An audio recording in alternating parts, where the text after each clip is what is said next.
Hi, and Happy New Year. Can you believe it's 2026 already? The start of a new year can be really exciting, full of possibility, hope, and opportunity. It can inspire us to dream again, to grow, to become better versions of ourselves. But for many people, this time of year can also be discouraging. It reminds us of how often we've tried and failed, and sometimes we're afraid to try again because we don't want to fail again. And for those of us who tend to be perfectionists, definitely me, this season can even feel stressful. We want to do things really well, so we take on too much, set unrealistic goals, and end up overwhelmed. No matter where you're starting this year, I want you to know two things. You're not alone, and there is a better way forward.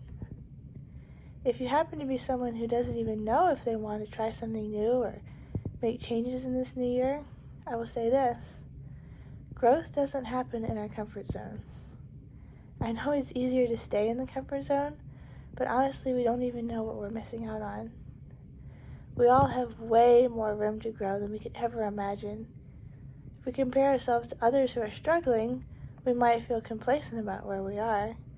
But if we catch even a glimpse of who we can really be in the power of Christ, we will never want to stop growing. There are many different areas of life where we can become better, spiritually, mentally, emotionally, physically, relationally, financially, and more. Even when we're doing well in some areas, other areas may be holding us back. The truth is, most of us aren't truly thriving in every key area, and we might be surprised at how those areas are affecting other things in our life. For those of you who hesitate to change because you're afraid of failing, I want to speak directly to you. Failure doesn't mean you can't succeed. It usually means that either the approach needs to change or you just need more practice. Thomas Edison famously failed over 10,000 times before inventing the light bulb. Babe Ruth struck out more times than any other baseball player in history, yet became one of the greatest hitters of all time. And Abraham Lincoln said, "My great concern is not whether you have failed, but whether you are content with your failure." You are never truly a failure unless you quit. So why do New Year's resolutions and goals usually fade, often by February? There are many reasons, but I want to share four of the biggest ones. First, we focused on outcomes instead of identity. We say, I want to lose weight, but if we're not focusing on becoming a healthy person at our core, the weight will just come back again. We say, I want to be less stressed, but the only way to truly achieve that is to become someone who values rest, boundaries, and priorities, and a deeper relationship with God.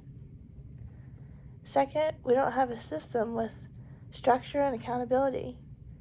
Change always involves a learning curve, and it would be very easy to give up and fall back into old patterns if you don't have consistent structure and accountability to keep you on track.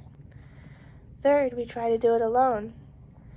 We weren't designed to grow in isolation, and we're not usually great at holding ourselves accountable on our own.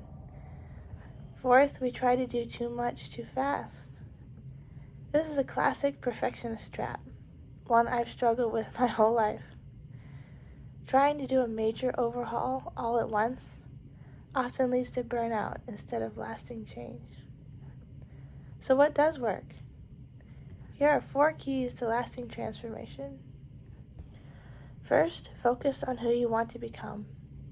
A godly, healthy, consistent, fruitful person, not just someone chasing short-term results. I like how James Clear says in Atomic Habits, every action is a vote for the person you want to become. When habits become part of who you are, they stick. Second, use an organized system with structure and accountability. Things like habit tracking and commitment devices. Not to be perfect, but to stay aware and encouraged. Third, grow in community. Being part of a group who is on the same journey makes change more sustainable, more encouraging, and honestly a lot more fun. Fourth, focus on small, consistent steps. My mentor, Dave Blanchard, calls these millimeter steps, tiny actions that compound over time. Not drastic overhauls, not burnout, just steady progress. This need for an identity-based, long-term approach is exactly why I'm creating my new personal development course called Time to Thrive. It's designed to support real, sustainable, whole-person transformation in every key area of life, so you don't keep falling back into old patterns. If this resonates with you, I'd love to invite you to take my Time to Thrive survey. The link is in the comments. I would love for us to start this new year off strong, together. Not chasing perfection, but choosing progress. Not just setting goals, but becoming a better version of ourselves for God's glory. So I'll leave you with this question. Who do you want to become in 2026?